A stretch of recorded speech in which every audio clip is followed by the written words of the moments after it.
long, but just to say. Sorry? See you in 14 years. See him in 14 years. Well, that's the irony, isn't it? If you oppose genocide that's happening in Palestine, then you are liable under a complete legal pretext to 14 years in prison. However, if you download hardcore child pornography, your name is Hugh Edwards, then you'll get 6 months suspended sentence. And that is the priority of our law and order. Of course, we all know what it is really about. It's using the terrorism laws not to fight terrorism or bombs in marketplaces or whatever. It's to suppress free speech and the right to protest and the right to dissent. And that is really what is happening today. I noticed that there's been a lot of favourable comments about HTS having taken power in Syria. Now, excuse me, forgive me if I'm wrong, but aren't they a prescribed organisation? We've had lots of favourable comments in the press and the media and the BBC, and I don't see the anti-terror police feeling any colours in that direction. So I think we know what it's about. It's not about terrorism. It's not about breaking the law, a law which is incredibly vague anyway.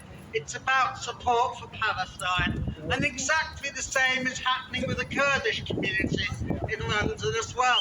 They are supporting what is a resistance movement, the PKK. And for that, they are being criminalised. And that is the reality.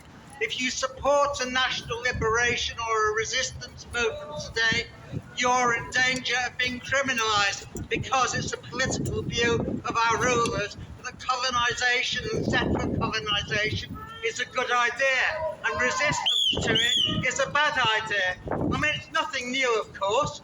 When during the Second World War, the attitude of the Nazis to the French resistance and the Polish resistance was that they were also terrorists. So they're simply borrowing from the same fascist playbook when they tried to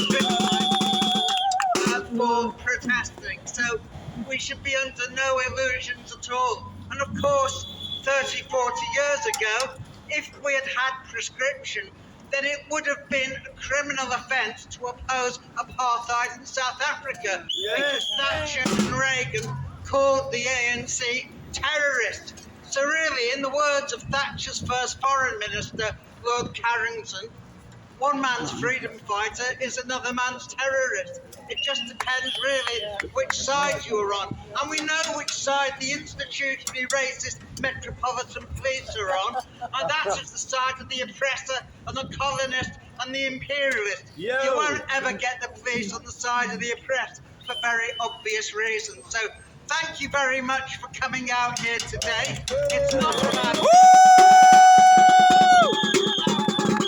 those people who've been arrested and harassed and had their equipment stolen by the anti-terror police up and down the country. People like Richard Medhurst, Sarah Wilkinson, Asa Winstanley, and so on. We know what you're about, and we've got wise to it.